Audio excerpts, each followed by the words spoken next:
Unacademy. जी आप किस जिले से हैं? सर मैं नालंदा जिला से हूँ। कहाँ से? नालंदा। नालंदा। और ग्रेजुएशन किस साल किया आपने? मैंने सर 2008 में ग्रेजुएशन किया है सर, हिस्ट्री से। 2008 में हिस्ट्री से किया। और फिर ऑप्शनल सब्जेक्ट इसमें बीपीएससी में क्या आपका है? मेरा हिंदी साहित्य है सर। हिंदी साहित्य, हिंदी लिटरेचर। और फर्स्ट प्रेफरेंस आपने क्या दिया है?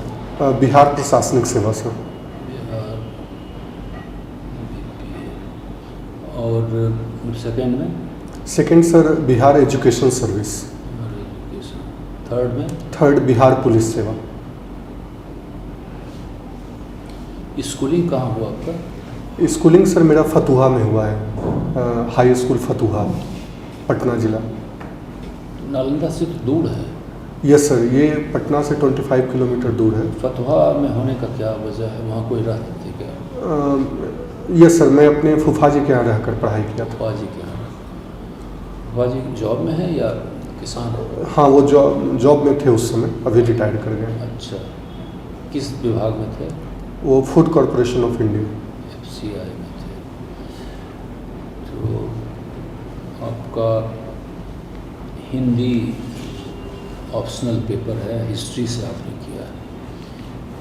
हिस्ट्री में, एंशिएंट हिस्ट्री में कौन विषय से आपको ज़्यादा इंटरेस्ट है?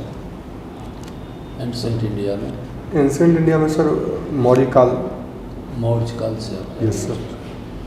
तो मौर्य काल के संस्थापक कौन थे? चंद्रगुप्त मौर्य सर। चंद्रगुप्त मौर्य थे। चाणक्य से उनको एसोसिएट किया जाता है। यस सर, चाणक्य उनके गुरु थे। और नंद वंश की जो समाप्ति हुई उसमें चाणक्य के ही चाणक्य का रोल था, और चाणक्य ने ही चंद्रगुप्त मौर्य को, इस तरह से हम कह सकते हैं कि उन शासक की जो स्थापना हुई उसमें गुरु का बहुत बड़ा उनका रोल रहा। नंद वंश से चाणक्य को क्या तकलीफ थी? सर नंद वंश में, क्योंकि वहाँ यह जो यूनानी, जो विदेशी आक्रमण हो रहे थे उस समय, तो चाणक्य चाहते थे कि जो यहाँ के राजा हैं वह उनका प्रतिरोध करें। लेकिन और यह जो विदेशी दास्ता है, इस चीज़ को भलीभांति चाणक्य समझ रहे थे। लेकिन जो नंद वंश के उस समय राजा थे घनानंद, वह इस चीज़ को समझ नहीं पा रहे थे और वो उनका प्रतिरोध नहीं करना चाहते थे। साथ ही जब उनके दरबार में चाणक्य यह बताने गए तो उन्होंने उनकी उसे एक भिक्षुक कहकर कि यहाँ दान मांगने आया है, और यही कारण था कि उन्होंने बोला कि मैं इस सत्ता पे ऐसे व्यक्ति को बैठाऊंगा जो न केवल इस मगध साम्राज्य का उत्थान करेगा बल्कि पूरे देश को एकीकृत करेगा। अच्छा, अशोक के बारे में कहा जाता है, किंवदंती है सर या यथार्थ है, आप भी सुने होंगे, कि उसने अपने 99 भाइयों की हत्या करके गद्दी पर बैठा। कहाँ तक सत्य है?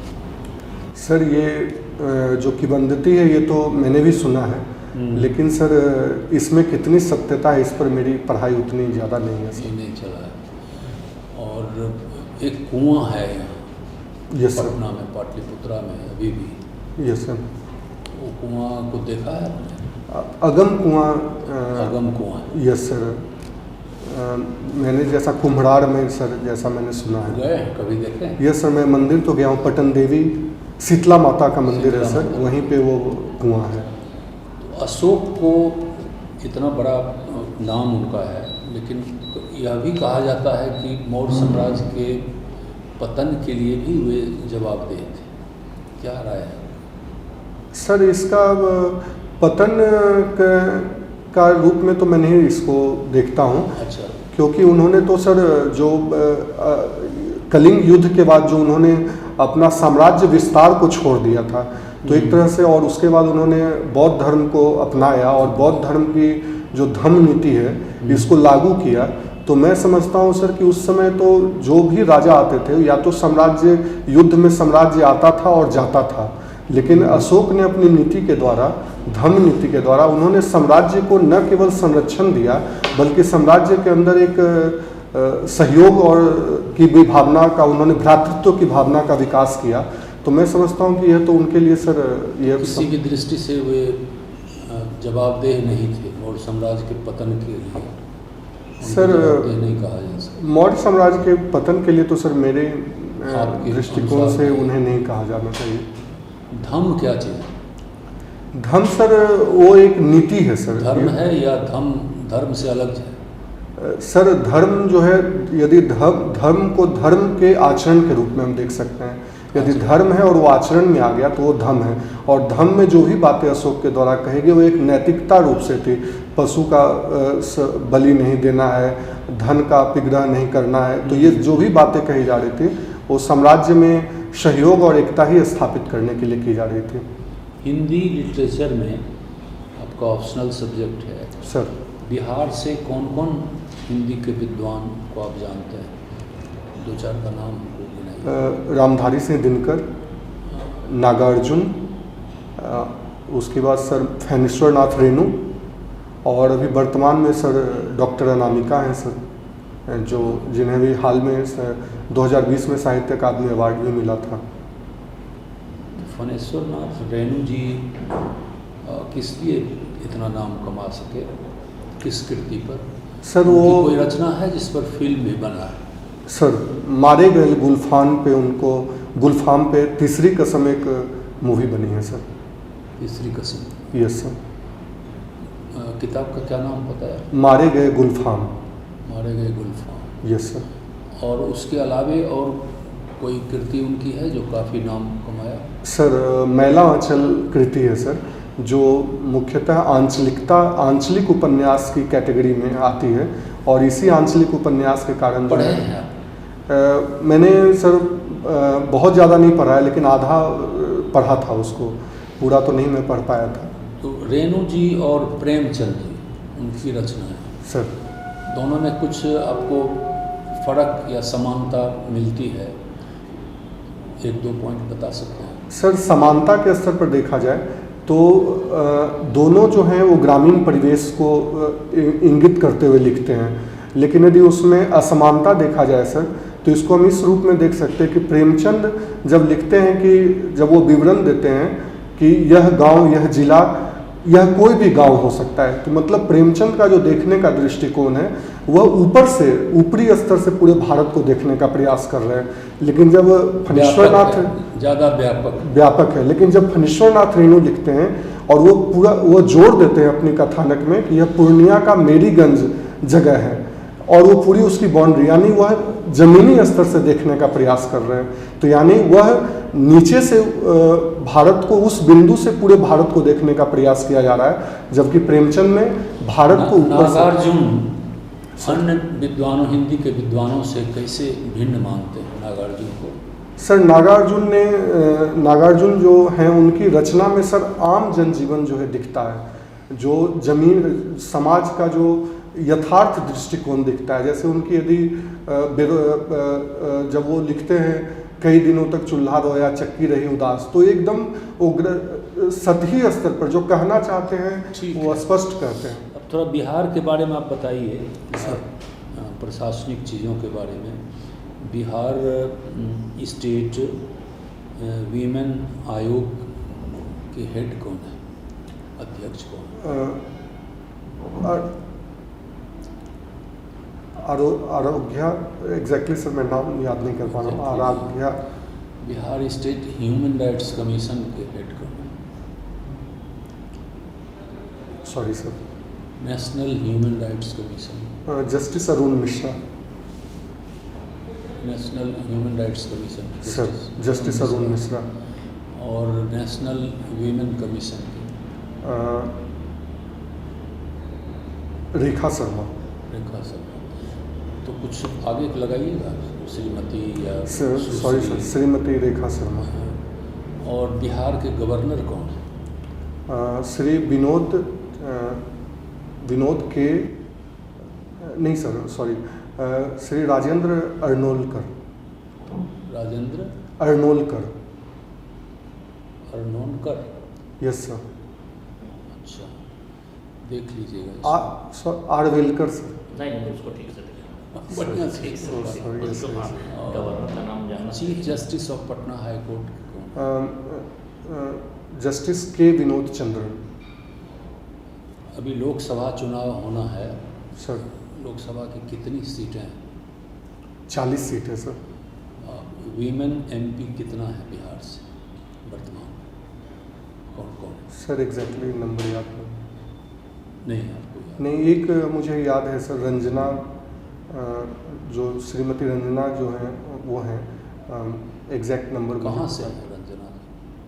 ये सुपौल डिस्ट्रिक्ट से बिलोंग करती है। एग्जैक्टली सर मुझे आइडिया नहीं उसके बारे में, मैं ध्यान नहीं। अच्छा, श्रीमती लगाया कीजिए के सामने, थोड़ा पोलाइटनेस दिखाना चाहिए। और इंडिया के अटॉर्नी जनरल का नाम आप बता सकते हैं? Yes sir.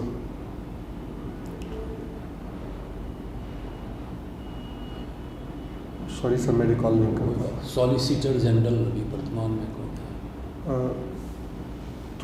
श्री तुषार मेहता।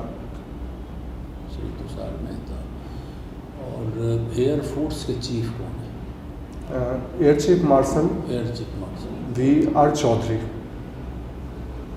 और सभी तीनों विंग के जो आर्मी का है, एयरफोर्स, यस सर, नेवल, इसके ऊपर में एक पोस्ट सरकार ने सृजित किया है। Yes sir. कौन सा पोस्ट है और उस पर कौन अभी है?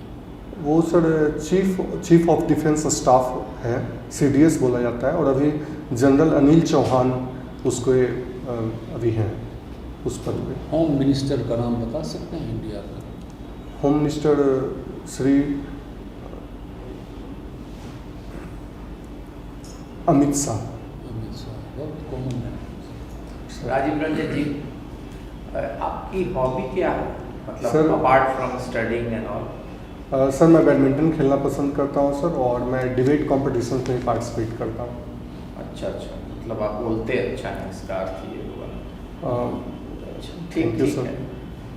ये बताइए कि हिंदी साहित्य में आपने अपना ग्रेजुएशन किया, उसके बाद हिंदी साहित्य आपका ऑप्शनल भी रहा। Apart from your course syllabus, कोई हिंदी साहित्य आप पढ़े हो जो आपको इंस्पायरिंग लगा हो? एक कोई बताइए जो आप पढ़े हो apart from your syllabus and all. Sir मैंने APJ अब्दुल कलाम की अग्नि की उड़ान पढ़ी है। अग्नि की उड़ान, यस सर। उसमें क्या आपको इंस्पायरिंग लगा, एक लाइन में बताइएगा।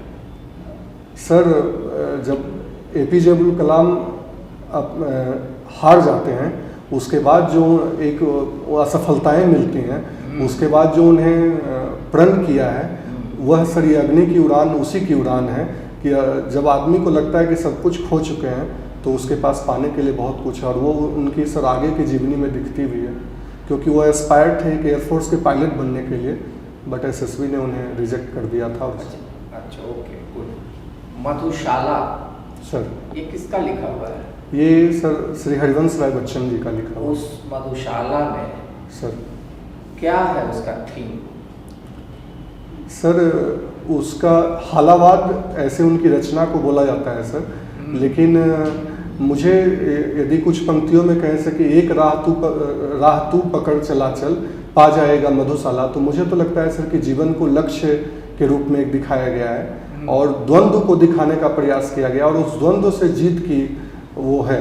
और समन्वय भी दिखाया गया है, जब उनकी पंक्तियों में बोला जाता है कि बैर बढ़ाते मंदिर मस्जिद मेल कराती मधुशाला, तो ये एक समग्रहित रूप से सर जीवन को एक दृष्टिकोण देने का प्रयास है। भारत के सर मुख्य न्यायाधीश कौन है अभी sir chief justice DY Chandrachud. अच्छा, उनसे संबंधित कोई न्यूज़ जो आप इधर देखे हों, जो आपको याद हो अभी? सर एग्जैक्टली मैं रिकॉल नहीं कर पा रहा हूँ। ओके, नहीं रिकॉल कर रहा है।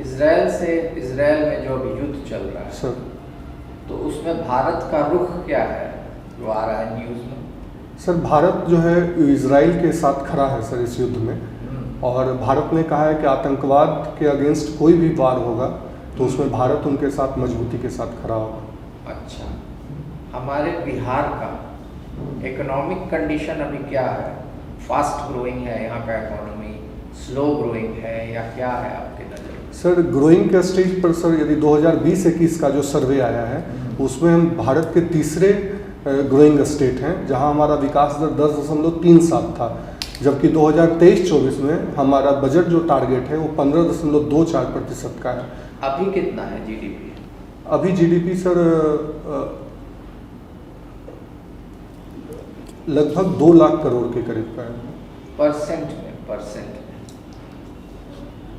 में GDP growth percent 15.24 sir. Are you sure? Yes sir, जो 2023-24 बजट में जो दिया गया है वो 15.24 का हमारा टारगेट रखा है। टारगेट अनुमानित उसको बोला जाता है। यस सर, अनुमानित है। तो अनुमानित और जो एग्जैक्ट डाटा आया है सर वो आया है 10.41%। किस पोजीशन पे है पूरे इंडिया में? हम तीसरे पोजीशन पे तीसरे हैं। पोजीशन में। अच्छा, बिहार में क्या उद्योग की संभावना है? सर है किस दिशा में? सर, एक तो कृषि आधारित उद्योग की ज़्यादा संभावनाएं हैं यहाँ सर। दूसरा सर सीमेंट उद्योग की संभावना है, और कृषि आधारित में हम गन्ना को भी देख सकते हैं सर, चीनी उद्योग का, और फूड प्रोसेसिंग, इथेनॉल प्लांट। अच्छा, ये बिहार और झारखंड सर कब अलग हो गया? 15 नवंबर 2000 को। ठीक है, तो अलग हुआ तो उससे बिहार को क्या लॉस हुआ या फायदा हुआ या क्या हुआ बिहार पर इफेक्ट उसका? सर, एक बहुत बड़ा जो हमारा खनिज संसाधन था, जिसके लिए छोटा नागपुर का रूट जो बोला जाता है झारखंड को, और जो बड़ी इंडस्ट्रीज थी वो वहाँ चली गई, तो हमें एक खनिज संपदा का एक बहुत बड़ा लॉस हुआ सर झारखंड के जाने से। यहाँ के वन पर क्या इफेक्ट पड़ा? कुछ बड़ा फॉरेस्ट पर इफेक्ट? अनडिवाइडेड बिहार और डिवाइडेड बिहार? सर, फॉरेस्ट पे एग्जैक्ट डाटा मुझे नहीं, डाटा नहीं, इफेक्ट क्या हुआ? सर इफेक्ट, क्योंकि सर वन संपदा तो वहाँ भी थे, लेकिन ऐसे जो पश्चिमी चंपारण, कैमूर, ये सब वन संपदा के ज़्यादा घने प्रदेश थे, वो तो अभी भी हमारे बिहार में हैं। अच्छा। ये बताइए कि बिहार में सर साहित्यकार काफ़ी हुए हैं सर बिहार से। सर उसमें जो भी साहित्यकार हुए हैं उनकी कोई मेजर उपलब्धि with relation to Indian national movement, जो उन्होंने साहित्य लिखा, साहित्य की जो रचना की, सर उसमें इंडियन नेशनल मूवमेंट में कोई उपलब्धि हुई? ये सर श्री राहुल सांकृत्यायन हैं, जो यात्रा संस्मरण पे लिखते थे। हाँ। और उन्होंने सर किसान आंदोलन के लिए बिहार में बहुत कुछ किया है, स्वामी सहजानंद सरस्वती के साथ रह के। और मूलतः सर बिहार में अंबारी और छपरा से मतलब वो इसका आंदोलन का लीड कर रहे थे। Okay, good. Rajiv ji job भी करते हैं क्या? सर मैं 2002 से 2022 तक मैं भारतीय वायुसेना में वायु सैनिक के रूप में रहा हूँ सर, और अभी मैं रिटायर्ड हो गया हूँ। अच्छा सर। लगा जॉब में। बताइएगा कि गोदान में सर कारपोरेट कल्चर का प्रतिनिधित्व कौन करता है? और मेहता, श्री मेहता जी करते हैं सर इसमें। कंफर्म है, मेहता जी हैं। कारपोरेट कल्चर, मेहता तो आधुनिक व्यक्ति का प्रतिनिधित्व है। सर सॉरी सर, मैं एग्जैक्टली नहीं लिखा। Mister Khanna. Mister, yes sir, thank you sir, mister Khanna. अच्छा बताइए, एक पद है रामचरितमानस में, बंदों गुरुपद पदुम परागा, यस सर। सुरुचि सुबास सरस अनुरागा, इसमें कौन सा ये है अलंकार? सर एक बार और यदि आप बता दें। बंदों गुरुपद पदुम परागा, सुरुचि सुबास सरस अनुरागा, इसमें कौन अलंकार है? बड़ा पॉपुलर है। हाँ, यस इसको सर। उदाहरण दिया जाता है, ये अलंकार के लिए एक उदाहरण। ये सर इसमें अनुप्रास अलंकार। अनुप्रास अलंकार है। Very Yes. Good, very good, अनुप्रास अलंकार।